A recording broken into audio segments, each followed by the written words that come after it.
Hello everyone, welcome to quality thought. నేను Ramana Bhupathi.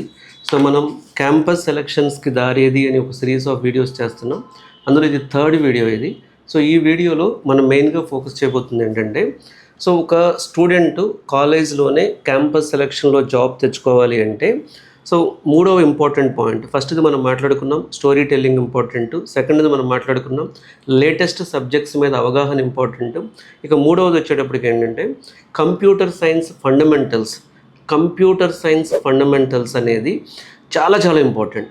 Computer science fundamentals అంటే ఏం నేర్చుకోవాలి? ఫస్ట్ ఆపరేటింగ్ సిస్టమ్ కాన్సెప్ట్స్ ఉంటాయి. అది మీరు విండోస్, లైనెక్స్, సో మీరు ఎస్పెషల్లీ లైనెక్స్ తీసుకుంటే ఈ లైనెక్స్ ఆర్ విండోస్లో ఆపరేటింగ్ సిస్టమ్ అసలు ఎలా వర్క్ అవుతుంది, ఆపరేటింగ్ సిస్టంలో బేసిక్స్ అంటే మీరు అసలు ఫోల్డర్స్ ఆర్ డైరెక్టరీస్ ఎలా క్రియేట్ చేసుకుంటారు, అక్కడి నుంచి ఫైల్స్ ఎలా క్రియేట్ చేస్తారు, ఈ ఫైల్స్ని ఎలా కాపీ చేస్తారు, ఈ ఫైల్స్ని ఎలా సెర్చ్ చేస్తారు, ఈ ఫైల్స్ని ఎలా మీరు రికరెంట్గా డిలీట్ చేస్తారు, ఇలా సో రికర్సివ్ డిలీట్. సో అంటే మీకు జస్ట్ ఎగ్జాంపుల్ చెప్తున్నాను. ఒక ఆపరేటింగ్ సిస్టమ్ యొక్క బేసిక్ ఫండమెంటల్స్, ఈ ఆపరేటింగ్ సిస్టమ్ మీద ఇంటర్వ్యూ క్వశ్చన్స్ ఎలాంటివి అడగవచ్చు అది ప్రిపేర్ అవ్వండి. Second important database concepts. So మీరు ఏ ప్రాజెక్ట్ బిల్డ్ చేసినా, ఒక ఈఆర్పీ బిల్డ్ చేసినా, మొబైల్ యాప్ బిల్డ్ చేసినా, వెబ్ అప్లికేషన్ బిల్డ్ చేసినా, ఏదైనా బిల్డ్ చేయండి, end of the day data storage అనేది ఇంపార్టెంట్. సో ఈ డేటా స్టోరేజ్లో RDBMS, relational database management concepts ఉంటాయి.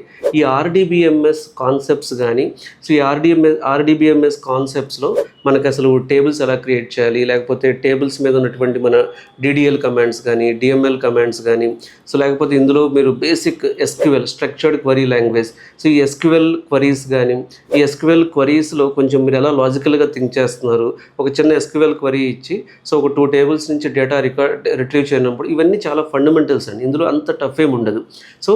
సో ఆపరేటింగ్ సిస్టమ్ నేర్చుకోవాలి, డేటాబేస్ కాన్సెప్ట్స్ నేర్చుకోవాలి. మూడవది ఏంటంటే ప్రోగ్రామింగ్లో ఎస్పెషల్లీ ఆబ్జెక్ట్ ఓరియంటెడ్ ప్రోగ్రామింగ్కి వెళ్ళే ముందు మీకు డేటా స్ట్రక్చర్స్ మీద కంప్లీట్గా నాలెడ్జ్ ఉండాలి. సో ఎక్కువగా అసలు మీరు చాలామంది, నేను కూడా చాలా రీసెర్చ్ చేశాను, అసలు ప్రొడక్ట్ బేస్డ్ కంపెనీస్ ఎందుకు ఇంత ప్యాకేజీలు ఇస్తున్నాయి, 50 lakhs ఫ్రెషర్కి, 60 lakhs ఎందుకు ఇస్తున్నాయని రీసెర్చ్ చేసినప్పుడు వాళ్ళు మెయిన్గా చెక్ చేస్తుంది ఏంటంటే ఈ స్టూడెంట్ యొక్క డేటా స్ట్రక్చర్స్ లెవెల్లో నాలెడ్జ్ కానీ, లాజికల్ థింకింగ్ కానీ, ప్రాబ్లమ్ సాల్వింగ్ కానీ, క్రియేటివ్ థింకింగ్ కానీ, వీటి మీద ఎక్కువ ఫోకస్ చేస్తున్నారు. సో డేటా స్ట్రక్చర్స్ అనేది మీరు ఖచ్చితంగా సబ్జెక్ట్ లెవెల్లో మెమరీ అలొకేషన్ కానీ, ఆ డేటా స్ట్రక్చర్స్ అనేది నేర్చుకోవాల్సి ఉంటుంది.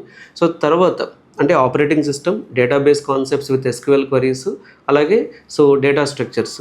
ఫోర్త్ ఇంపార్టెంట్ వచ్చేటప్పటికి మీకు ఇక్కడ ఆబ్జెక్ట్ ఓరియంటెడ్ ప్రోగ్రామింగ్ అంటే ఫుల్ స్టాక్ అనేది అడ్వాన్స్డ్ కాన్సెప్ట్లో మాట్లాడదాం మనం. ఆబ్జెక్ట్ ఓరియంటెడ్ ప్రోగ్రామింగ్ అంటే అసలు ఊప్స్ కాన్సెప్ట్స్ కానీ, ఈ ఆబ్జెక్ట్ ఓరియంటెడ్ కాన్సెప్ట్స్ వాడుకుని అసలు ఒక ప్రోగ్రామింగ్ ఎప్పుడు గుర్తుపెట్టుకోండి, నేను జావా నేర్చుకుంటాను, .NET నేర్చుకుంటాను, పైథాన్ నేర్చుకుంటాను, ఇలా ఆలోచించకండి. ఆబ్జెక్ట్ ఓరియంటెడ్ ప్రోగ్రామింగ్ మీద so you should be able to right any type of a code. అంటే బేసికల్గా మీరు ప్రోగ్రామర్కి ప్రోగ్రామింగ్ లాంగ్వేజ్తో సంబంధం లేదు. ఇది చాలా పెద్ద ట్రాప్ అనమాట.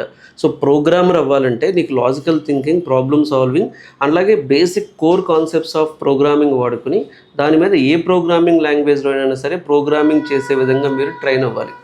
సో ఆబ్జెక్ట్ ఓరియంటెడ్ ప్రోగ్రామింగ్ అనేది చాలా చాలా చాలా ఇంపార్టెంట్. వీటితో పాటు మీకు ఖచ్చితంగా టెక్నికల్ సైడ్ ఏంటంటే అడ్వాన్స్డ్ కంప్యూటర్ సైన్స్ ఫండమెంటల్స్లో ఆపరేటింగ్ సిస్టమ్, అలాగే డేటాబేస్ విత్ ఎస్క్యూఎల్, అలాగే మీకు డేటా స్ట్రక్చర్స్.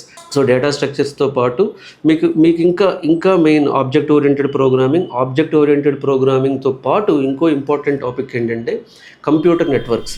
సో ఇవాళ క్లౌడ్ ఆపరేట్ అవుతున్న సెక్యూరిటీ గురించి కానీ, సో ఇవన్నీ కూడా ఏంటంటే కంప్యూటర్ నెట్వర్క్స్ అనే సబ్జెక్ట్ చాలా ఇంపార్టెంట్. ఫైనల్గా కంప్యూటర్ సైన్స్ ఫండమెంటల్స్ అనేది చాలా కీ రోల్ ప్లే చేస్తుంది క్యాంపస్ సెలక్షన్లో. Data structures, database with SQL, operating system, object oriented programming concepts with any programming language and computer networks. ఈ 5 సబ్జెక్ట్స్ కానీ మీరు కంప్యూటర్ సైన్స్ ఫండమెంటల్స్ తరువుగా ఉంటే మీరు ఏ క్యాంపస్ సెలక్షన్ అయినా సరే క్లియర్ చేయొచ్చు.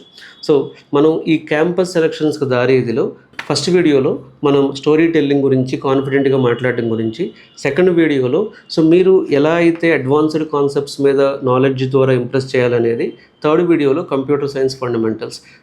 సో ఇలాంటి విషయాలు నేర్చుకోవడం ద్వారా మీరు ఏ క్యాంపస్ సెలక్షన్ అయినా సరే క్లియర్ చేయొచ్చు. సో ఇవి ఎప్పటి నుంచి నేర్చుకోవడం స్టార్ట్ చేయాలి, ఎలా నేర్చుకోవాలో కూడా నేను మీకు క్లియర్గా ఎక్స్ప్లెయిన్ చేస్తాను కమింగ్ వీడియోస్లో. సో ఎవరైనా ఆన్ క్యాంపస్లో క్యాంపస్ సెలక్షన్ కొట్టాలి అనుకున్నప్పుడు సో మీ ఫ్రెండ్స్కి ఈ విషయాలు చాలా ఉపయోగపడతాయి.